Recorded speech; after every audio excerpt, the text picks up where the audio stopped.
This is the X-Zone Broadcast Network, broadcasting worldwide on broadcast affiliates and satellite program providers, including CNN Broadcast Network, Sirius Satellite Network, Star Media, Good News Radio Network, Angel Broadcast Network, Wiki Broadcast Network, and WPBN TV. For more information on the X-Zone Broadcast Network, visit us at www.xzbn.net.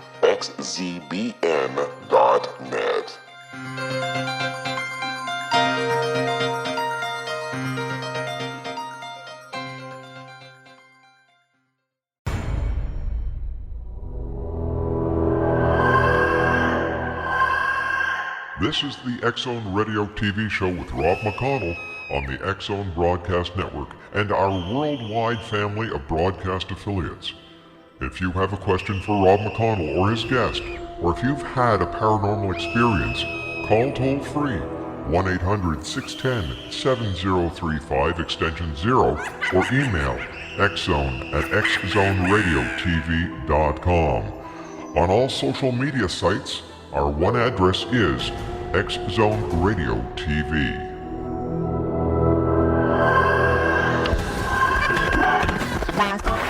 All Hit Radio.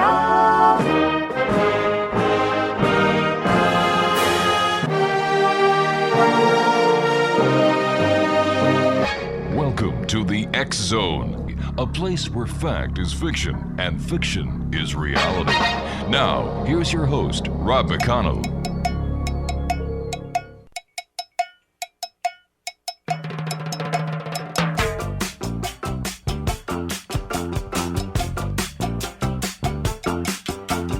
All my friends know the low rider.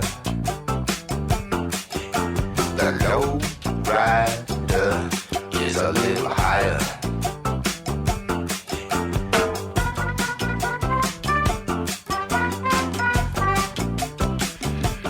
Welcome back, everybody. I've got a question for the world.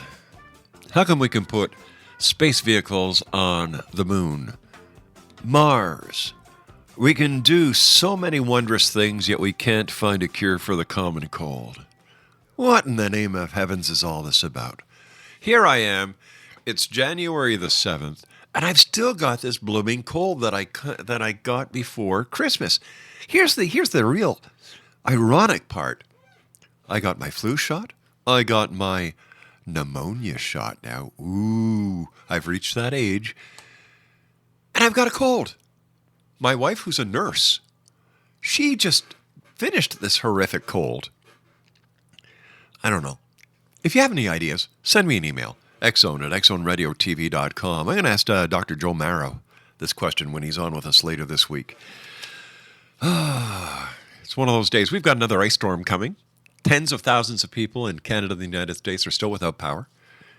And Mother Nature is saying, hey, you want to screw with me? I'll show you what screwing you is all about.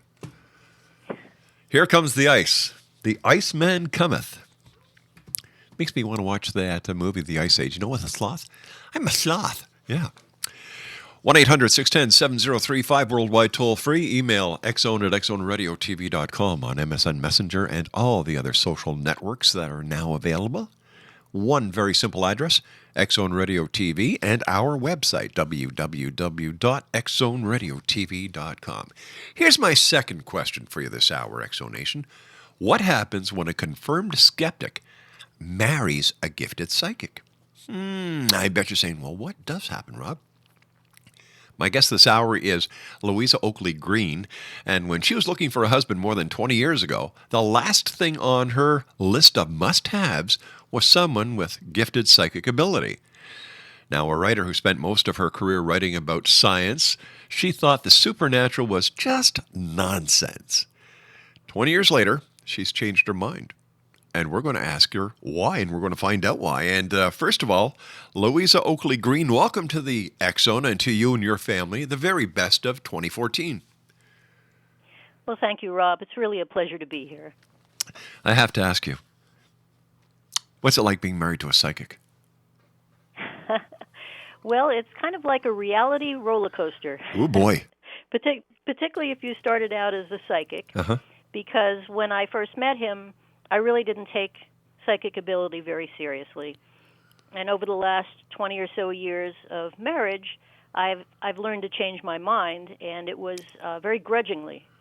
Why I grudging? didn't really want to believe in it. Why not? I just didn't believe in things that I didn't feel were scientifically based. Yeah. That was just kind of where I was coming from. But there were so many things that occurred over the years that I simply couldn't explain that were remarkable, that at some point I just said, okay, fine, I give in. There's something to this. When you give in, is it that much easier to see the other side, or what, or how the other side works? Absolutely. I think that having an awareness is important in anything. And once you're tuned into, things around you, messages and all sorts of things, you suddenly find that the world is a much different place. What kind of advice does your husband give you? For example, have you ever gone against what he has said, and later on he puts that smile on his face, holds you in his arms, and says, "I told you"? He's always right. I hate to say it. There's been 2 times in the last 20 years we were married where he said before I walked out the door in the morning, oh, by the way, drive carefully. But I didn't take it seriously because in the morning you're kind of half awake as you're walking out the door anyway. But he generally doesn't say that to me. And both times I ended up in an automobile accident by the end of the day. You and I have to take a 2-minute commercial break, young lady. Wow. I've never had anyone on the show say their husband is always right. This is a first in 22 years of broadcasting. X-Zone Nation, our special guest this hour is Louisa Oakley Green, and she's the author of Loitering at the Gate to Eternity. We'll be back on the other side of this 2-minute commercial break as we continue live and around the world from our broadcast center in Hamilton, Ontario, Canada. Don't go away. Low rider, drives a little slower. Nita Hickok is an expert in exorcisms, psychic warfare, soul healing, angelology, soul retrieval, demonology, energy healing, long-distance healing, astral healing, and much more. Nita is an interfaith minister because she believes all gods and goddesses are valid and that they are part of one divine force that is incomprehensible to us who are incarnated upon this earth. Nita has been doing astral healing, distant healing, spirit release, exorcism, house cleansing and blessings, soul restoring and revival, psychic vampire removal and curse removal, and much more for over 40 years. For more information or to contact Nita Hickok, visit her website at www.astralhealer.com. That's www.astralhealer.com.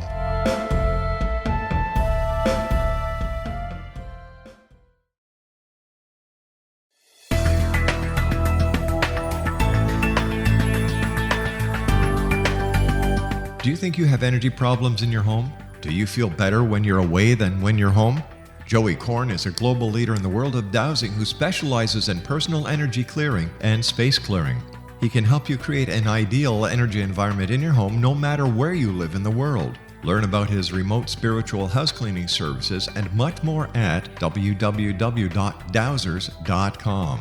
You can get Joey's book, Dowsing, A Path to Enlightenment, as well as other dowsing books and tools, Kabbalah books, and Walter Russell books. Joey's work is really amazing. Go to dowsers.com right now. That's DOWSERS.com or call 1-877-DOWSING. That's 1-877-369-7464.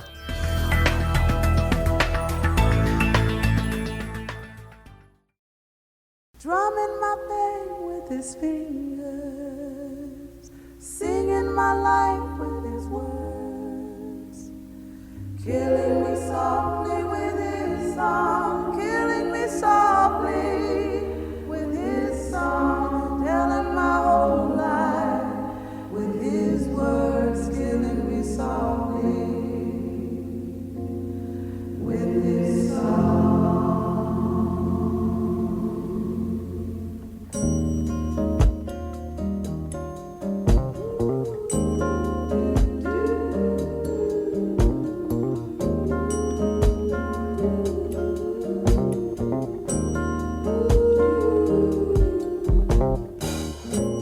I heard he sang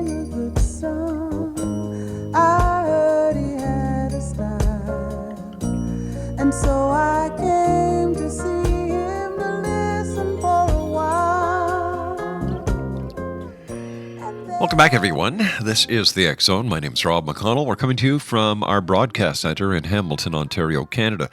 My guest this hour is Louisa Oakley Green, and she's the author of Loitering at the Gate to Eternity. Her website is www.psychicbystander.com. Now, Louisa, I understand that your book recounts more than 100 true paranormal stories from everyday people, but you're not psychic. Now, most of your current writing is scientifically based, and all right, I'm sure you get this question all the time. What ever inspired you to write your book, which is non-scientific? Yeah, I definitely stepped out of my comfort zone writing this. Most people, I think, when they write a book, plan to write a book. Mm-hmm. I didn't. This kind of happened to me. I just woke up one morning and had this feeling that I should write down my husband's experiences from the last 40 years, and I thought, well, for the family. And then it occurred to me that since about half of his family is psychic, I really ought to interview them as well so that it's a real, complete record for the family. And I started telling my friends about it, and they said, oh, well, I've had psychic experiences, and then they started sending people to me that they knew who had them. So I started taking down all of their experiences, and I was going to only do the experiences of everyday people, not anyone professional, but I was contacted or put in contact with 4 professional psychics who wanted to be in the book. So I have no idea why. And when I was finished, I had a book. And I was pretty surprised, but I thought, well, heck, I'll send it in. Can you share some of the stories that you were given from, let's start with the everyday people. Okay. I think one story that's very interesting, and I'll just retell it. Sure. I'm not going to read it. Is from a woman who's a middle school teacher. Her name is Denise, and she's very, very psychic. She, when she was a child, used to hear choruses of voices when she was in bed at night, and she couldn't understand what any of them were saying because they were all trying to talk at once. Mm-hmm. And that frightened her, but her grandmother told her not to be afraid. It was a gift. Her grandmother was also psychic. And coincidentally, she lived across the street from a graveyard all the years she was growing up. Ooh. And she used to hang out in that graveyard a lot. She'd sit up in the trees and watch people get buried, and she would talk to the people who were there. In fact, there was a little girl who died in a fire, and she used to play hide-and-go-seek with her in the graveyard all the time. And when she grew up, Denise decided to do a little research on that graveyard. And what she found, and this is kind of interesting because the little girl used to always complain to her that she missed her mother, which doesn't sound like an unusual thing. But she found out later as an adult that there was a family buried there, a father, 6 children, and a grandmother, and everyone had died in a fire except the mother. Oh, my gosh. And I thought that was kind of an interesting story. And beyond that, what's interesting is that while she's not allowed to talk about it openly, because she would lose her job, she's a teacher. Yes. She does help her students. She gets precognitive dreams where you are told something of the future. Right. And so she knows when she has a student who's contemplating suicide, and she will call them to her office and try to intervene. And she's had a lot of success, and one girl in particular who was going to take her life, she got her counseling, and she's doing really well now.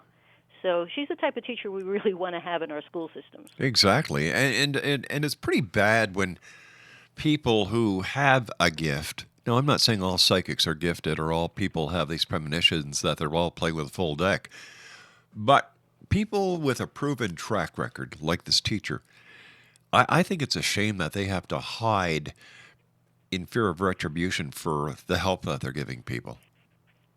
Oh, yeah. And it's funny, they're hiding from 2 different groups. One group is people who are scientifically based, who think that she's a nut. And the other group are people who are very religious and feel that she's in league with the devil, both of which I don't think are true. Yes. But you find yourself in between 2 groups that normally wouldn't like each other. Yes, isn't that always the way? Your husband is psychic, and I believe you said that members of his family were also psychic. So is being psychic a family trait? Is it passed down from generation to generation to generation? Yeah, actually, I did some research when I wrote this book because I wanted also, in addition to having the 100 stories in the book, to give information on what's been done scientifically to research psychic ability. And one book I read was by Dr. Diane Hennessy Powell. She's a neuropsychiatrist who taught at Harvard Medical School. And her book was about the scientific basis for psychic phenomenon. And what she found in her observations were that psychic ability, really, really gifted psychic ability, is obtained in one of two ways. One is that it's inherited. It's very common for it to be inherited. And almost everyone who I interviewed who was extremely psychic came from a long line of them. Another way that you can become a very gifted psychic, and this is kind of interesting because one of the things is through trauma. And one of the things that Diane Hennessy Powell pointed out was that the brain and the nervous system are essentially an antenna. And in people who are psychic, they have more finely tuned antennas so that they can read energy that most of us can't. And the examples that I have of people who became psychic through trauma, in other words, that antenna was adjusted through the trauma, were George Anderson, who's a psychic medium in the Long Island area. When he was 6 years old, he had the chicken pox, and he developed brain swelling, and his parents were told that he wasn't going to survive. Well, somehow, by some miracle, he did survive, and when he became well, from that point on, he could see dead people, which is interesting. That antenna had been adjusted. There's a famous psychic in the Netherlands, Peter Herkos, and he was just working one day on a ladder, fell off, hit his head, and from that point on, he was psychic. A third example I like to give is someone who worked for the U.S. Intelligence Remote Viewing Program for more than 10 years, Joseph McMoneagle, and he became psychic after a near-death experience. How do we explain things like Sylvia Brown, who I think was rather... let's call a spade a spade. I think she had as much psychic ability as my dog had, but she certainly knew how to market herself well. You know, how can people say they're psychic, book dates and appointments into April and May, and die way before that? Doesn't that just prove that they weren't psychic at all? Well, I don't know about her. I'm not really all that familiar with her. I can say this. No one in my husband's family, including my husband, do psychic readings for a living. They all have jobs. Right. Like they're just regular people. And I don't necessarily look down on someone who does it for a living because I've met some psychics who are remarkable. But I have this feeling about psychics predicting the future, and this is my feeling about it. There are 7 billion people in this world. Yep. And everything that every person thinks, says, and does creates the future, and we all have free will. So a psychic may read a future, but it may not be the one that comes to pass. So there's no point in trying to get a future reading from a psychic. That's not what you should go to a psychic for if you choose to go to one. What should you go to a psychic for? That's a good point. To get more insights in what's going on in your life now, just as you would go to a therapist. It's that kind of thing. They can really tell you a lot of very valuable things about things that are going on now, as opposed or things in the past. But they're not very good at predicting the future because there are so many possible futures that I don't think anybody can really predict the future. Yeah, you know, we did a little bit of a survey here, and these are the predictions that were not made by the world's leading psychics. The surprising resignation of Pope Benedict the 16th, the meteor which exploded over Russia, the Boston Marathon bombings, Typhoon Yolanda, William and Kate's baby was a boy, and they all said a girl, so that was pretty funny. The Bronx train derailment, Rob Ford over here in Canada, his crack cocaine scandal, the recovery of Amanda Barry, and a number of high-profile deaths that not one psychic predicted. We're talking about Ed Koch, Margaret Thatcher, Roger Ebert, Tom Clancy, Lou Reed, James Gandolfini, and the list goes on. And yet, here's something that really threw us, is that there are almost 80,000 psychics that register or have some sort of business awareness, whether it's on the internet or whether it's through a publication. We're talking about an industry that is, what is it, $2 billion and growing. Well, there's something that I think is very important for people to know. There's this feeling that, psychics know everything, and there's a lot of jokes about that, too.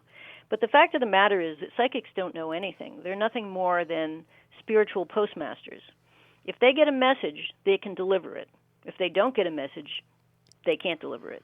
So they may seem like they know a lot because someone's feeding them a message and they're relating it to you, but they don't really know anything. They just are able to take whatever they're told and pass it on.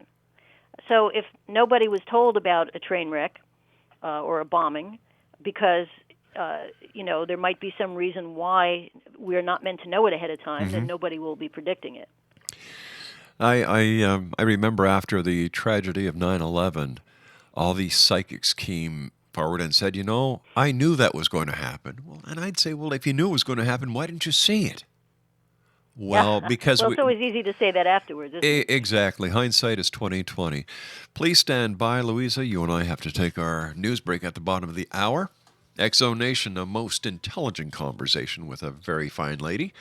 Her name is Louisa Oakley Green. Her website is www.psychicbystander.com. And she is the author of Loitering at the Gate to Eternity. And we'll talk more with our guest who is, or was a skeptic, who is now married to a psychic who's no longer a skeptic. More about this fascinating story on the other side of the news as we continue from our broadcast center in Hamilton, Ontario, Canada. My name is Rob McConnell. I'll be back on the other side of this break. Don't you dare go away.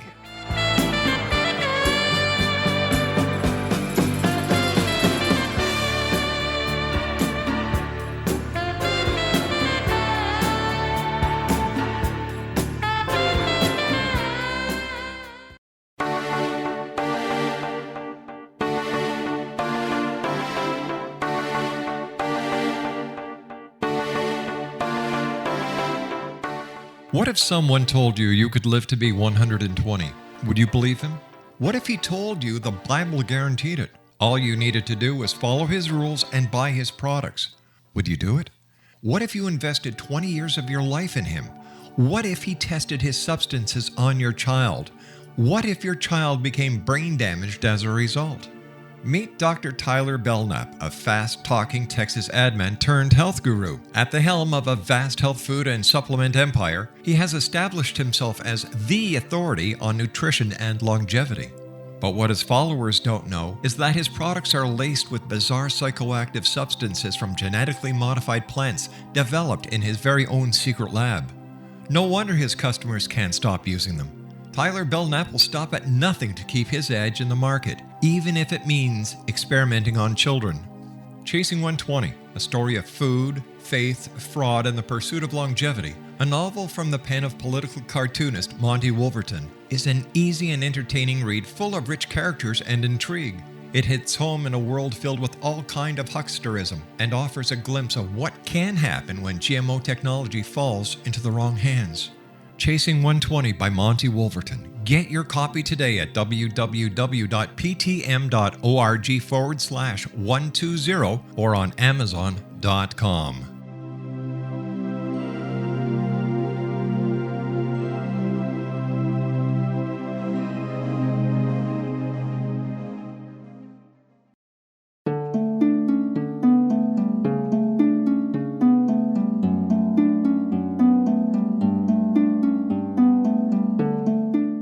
Manifestation is driven by imagination, intent, and passion. In our culture, all three have been distorted and disabled by modern media and exploitation. Re-engage your imagination and your passion by entering into the world of paranormal romance. Kahir O'Donnell takes her readers on an exciting journey into the endless possibilities of loving, passionate, and mutually respectful male-female relationship. Her latest book, The Long Dark Night, features special ops adventure, a daring rescue, a psychic woman from the stars, and a special agent that will die to protect her. The Long Dark Night by Kahira O'Donnell is now available at kahiraodonnell.com or amazon.com.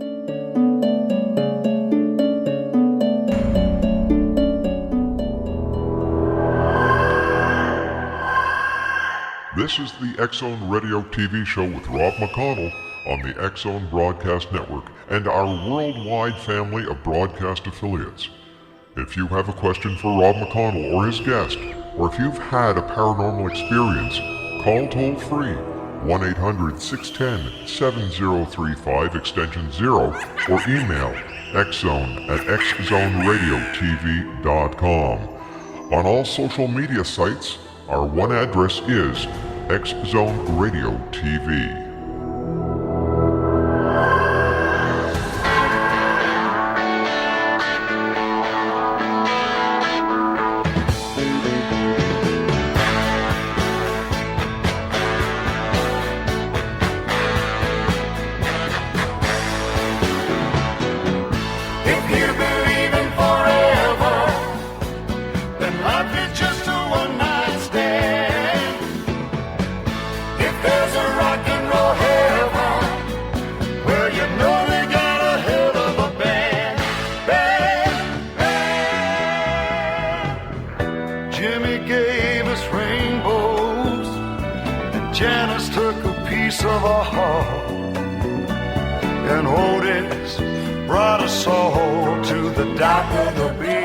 Welcome back, everyone.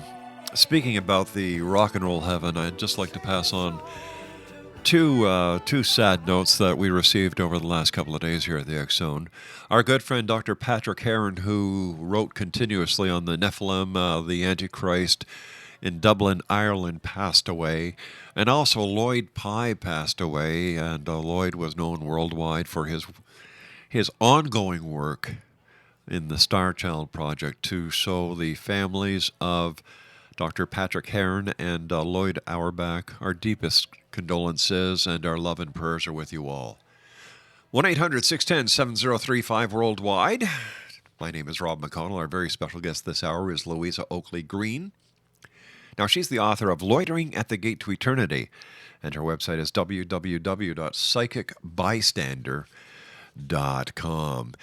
With all the television shows that are filling the airwaves these days on the paranormal, you've got the Long Island medium to ghost hunters.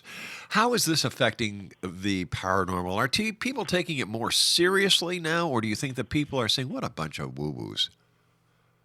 Well, that's an interesting question, because one of the things that I was interested in when I was researching my book was, what do people believe? What do they believe now, and what did they believe before all of these television shows? And I found a survey from the early 1970s, before any of these type of shows were on, even before Out on a Limb from Shirley MacLaine was published. And it was conducted by a sociologist, and he also happened to be a priest, Andrew M. Greeley, and he was the director of the Center for the Study of American Pluralism, it was a national opinion research center. They actually did something on all belief systems, and just at the last minute they said, let's throw in a couple of questions on psychic ability. We probably won't get any answers, but let's throw them in anyway. They had 1,500 respondents, and one of the things that really surprised them was that they got a lot of response. Nearly 60% of the people who answered had experienced déjà vu. That's familiarity with a place where they'd never been. Nearly 60% had experienced extrasensory perception, being in touch with someone far away. And this is kind of the thing that really surprised me. More than 1 in 4 felt that they had been in contact with a loved one who had died. And that's in the 1970s, before any of these programs, and that's a lot of people. They had 2 conclusions from this study. One was paranormal is normal, and they were very shocked to say that. And the other was they found, because they did a whole broad spectrum of beliefs, that psychics were less likely to be racist and had greater confidence in their spiritual beliefs than those who were not psychic, who had never had psychic experiences. So I thought that's interesting. Now, fast forward to the 2000s. Okay. And Gallup did a poll with a much larger group of people than the original 1,500, and they found that 73% of people have experienced and or believe in the paranormal in their lives. That's a lot. And Baylor University did a more scientific study where they made sure that they were not just interviewing people who were interested in paranormal. They took a broad section of people who may or may not be interested. And they found 70 to 80% of those who responded believed in the paranormal and maybe had an experience as well personally. That's really, really high. It certainly is. But when we're looking at the TV shows, like I watch them, and listen, I've had psychics on the show over the past 22 years that have given me psychic predictions, then not one has turned out. Not one. I even had a medium come on the show who was telling me she was getting a message from my sister who had died several years ago. And she was giving me all this information, and then I couldn't help it any longer. I said, you know what? I don't have a sister. She should have at least done some research, right? Oh, yeah, you think so. So how do we justify this? There are a lot of people out there who really aren't that psychic. They may overestimate their ability, or maybe they are not psychic at all and they're, just faking it. Right. I don't know. I guess I have a couple of comments on that. One is that I have met people who are quite good at what they do. I got readings from two of the people in my book because I wanted to see how good they were. Right. And one of them started reeling off the names of my ancestors, first and last names, and also people from my husband's family who I had to write down because I didn't know them, and they all checked out. And the other one, I met her when she was having a book signing, and I said, hey, would you mind just doing like a spur-of-the-moment mini reading for me, or is that too nervy? And she said, no, I'll do it. And she said, oh, your father's passed, and his name was Al. And I said, yes, that's true. I mean, I didn't know this woman. Sure. And she said, you have his picture, a military picture, on your cell phone and on your desk at work. Is that so? And I said, yeah, I have his World War II picture. So I was quite amazed at that. Another thing I'd like to point out, that there are many organizations around the world that funnel millions of dollars into what they call consciousness research. And that is the scientific name for psychic research. It just sounds better. And you have to wonder, why would academic, military, and governmental agencies do this if there wasn't, a scrap of possibility that there might be something to it? And let me just name a couple of these places. There's the Institute of Noetic Sciences, which was founded in 1973 by Apollo 14 astronaut Edgar Mitchell. Yep. So he's no slouch. Well, there's the Mind Matter Unification Project in Cambridge University in the United Kingdom. Mm-hmm. Princeton Engineering Anomalies Research Lab, Princeton University, that was recently merged into the International Consciousness Research Laboratories. Stanford Research Institute, and the granddaddy of all of them, the Rhine Research Center, which was started at Duke University and is now off campus in Durham, North Carolina. Okay. So what have they been able to prove to actually show the existence of this ability, and what do they attribute it to?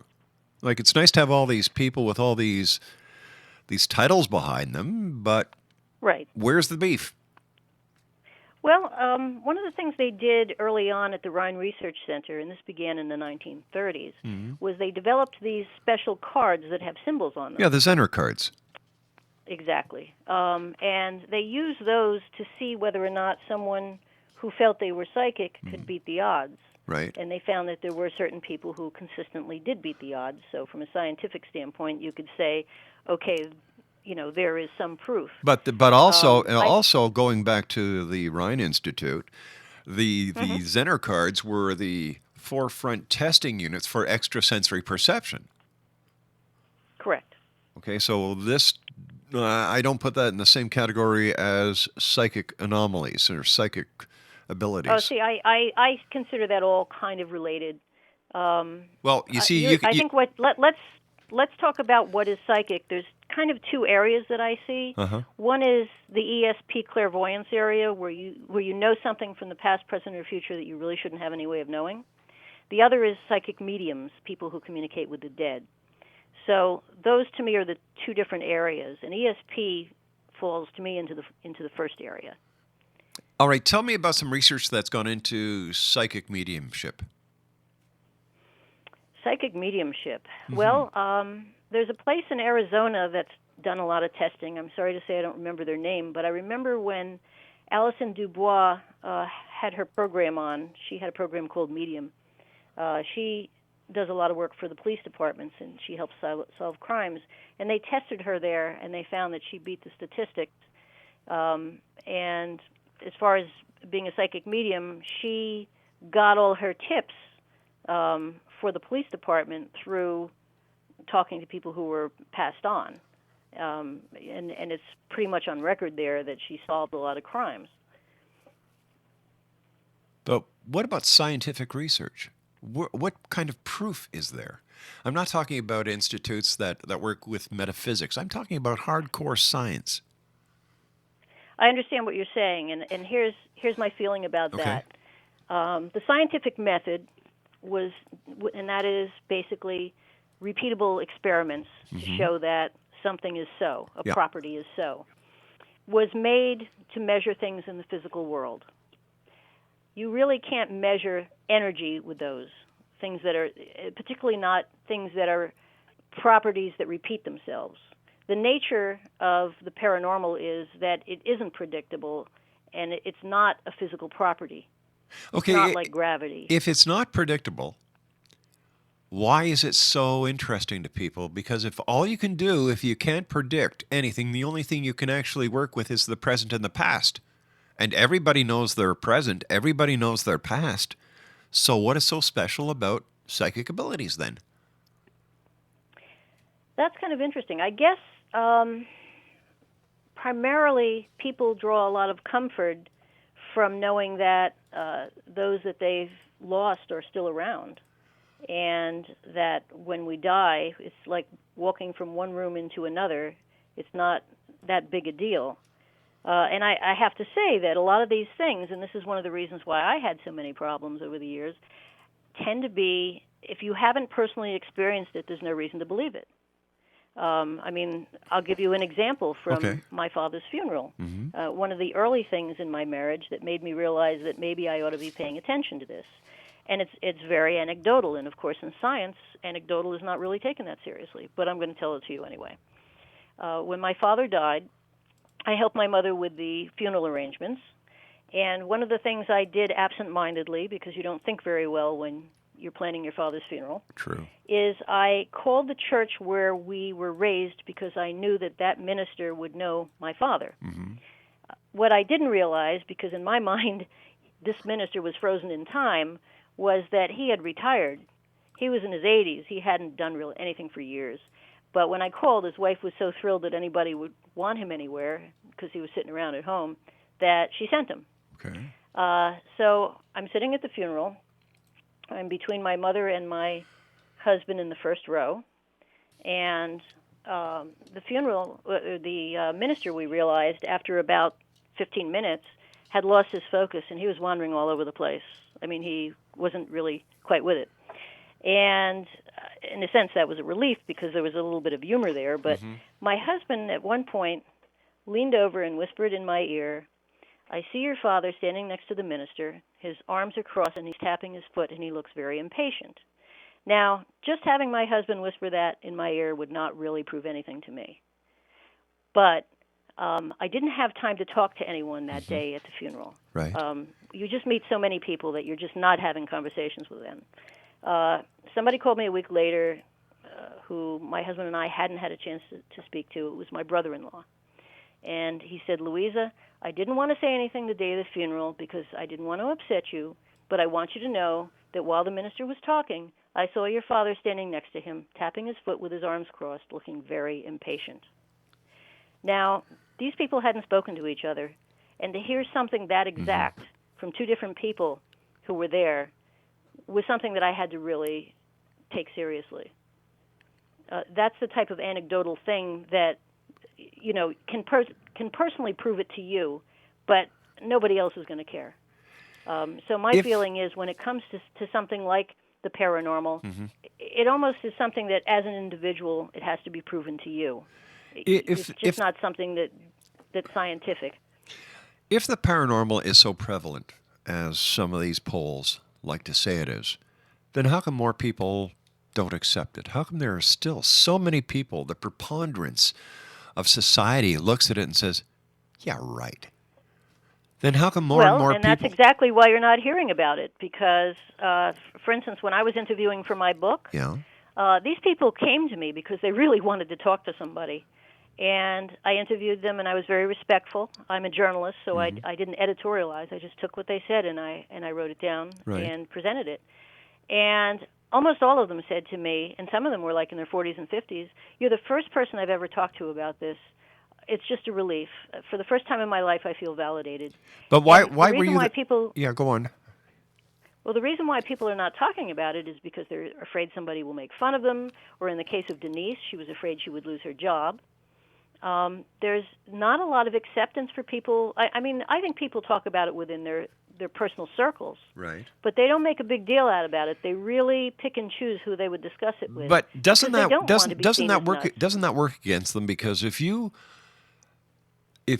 feel strongly enough about something and you're willing to go up front and say, "This is what I believe in," whether you accept it or not, this is what I believe in, won't people have more respect for you than if you do it behind closed doors?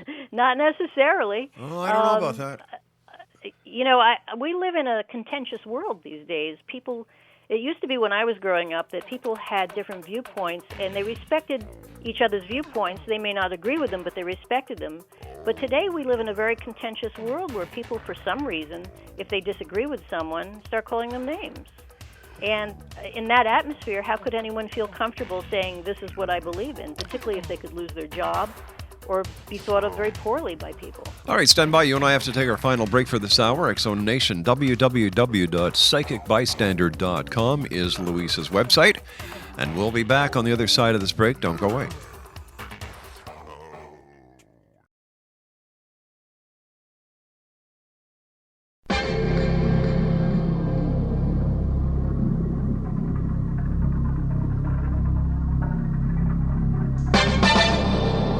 Hi, this is Rob McConnell, just letting you know that the X-Chronicles newspaper is now available online at www.xzonebookclub.com. All past editions and current editions of the X-Chronicles newspaper are available for 99 cents. That's www.xzonebookclub.com, and that's 99 cents U.S. per edition. And don't forget, the X-Zone store is now open as well for all of your X-Zone Nation merchandise. www.thexzonestore.com.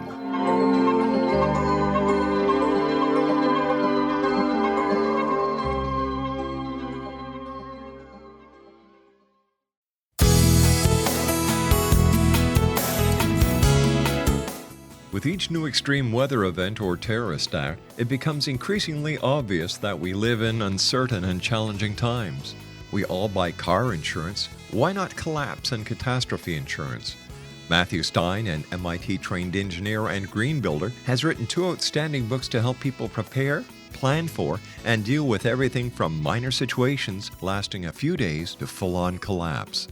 Matt's first book, When Technology Fails, is a manual for self-reliance, sustainable living, and surviving the long emergency. This massive book covers the gamut from first aid and emergency preparedness to alternative healing, renewable energy, primitive living skills, and 18th century technologies that could be critical to your comfort and survival in a long-lasting crisis. Matt's second book, When Disaster Strikes, is a comprehensive emergency preparedness handbook and survival guide. When Disaster Strikes is an essential item for every family's go bag. Both books are available at all usual sources. There's a wealth of totally free information posted at whentechfails.com, and author-signed copies may be purchased at mattstein.com. That's www.whentechfails.com and www.mattstein.com.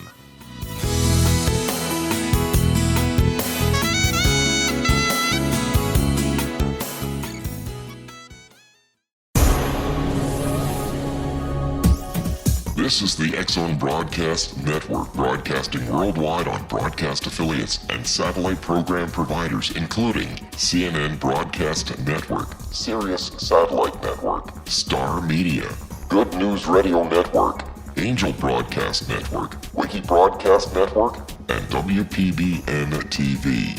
For more information on the X Zone Broadcast Network, visit us at www.xzbn.net.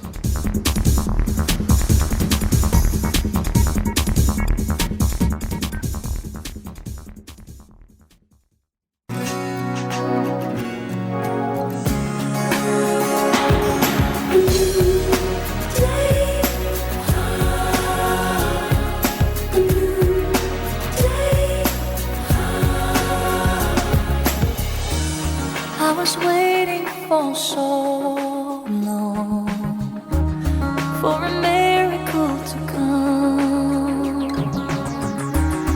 Everyone told me to be strong.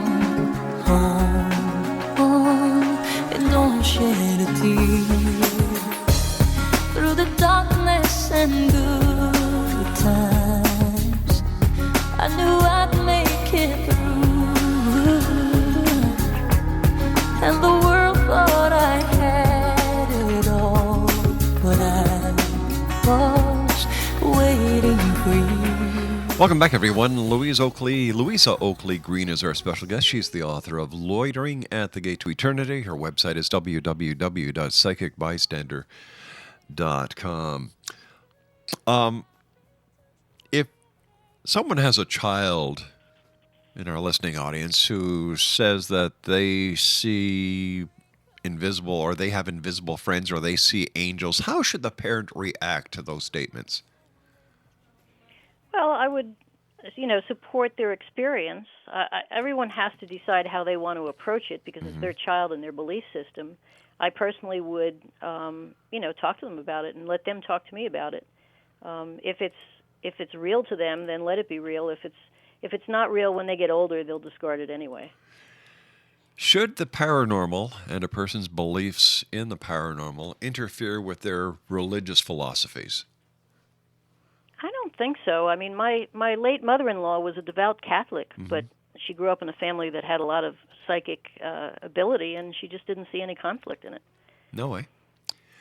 What would you like to leave our listeners with tonight? What's the final message that you would like readers to get from your book? Well, I've gotten a lot of letters from people who've read the book, and the type of things they say to me are, hey, you know what, I've experienced all these things myself, and I didn't know what to make of it, and it really helps me to read your book. Now I have, some way to integrate that into my life. And other people have said, I lost somebody who I loved very much, and after I read your book for the first time in my life, I felt at ease. And first of all, I find those type of letters very humbling that somebody would say that. It's nice to be able to help people. I guess the takeaway is that we really don't die. We go on, and the people who love us don't stop looking in on us. They're around us, and they're there to comfort us and to also share in our celebrations. Is it possible that what we call the paranormal is our own way of dealing with grief? It's a self-preservation mechanism that has nothing to do with anything else but that?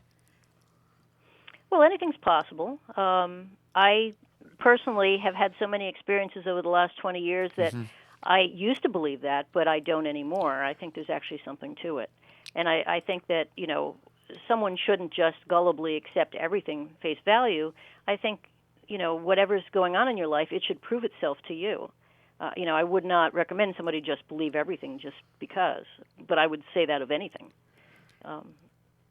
I was just wondering, when dealing with the paranormal, if we can actually use the expression "seeing is believing." Yeah, I would.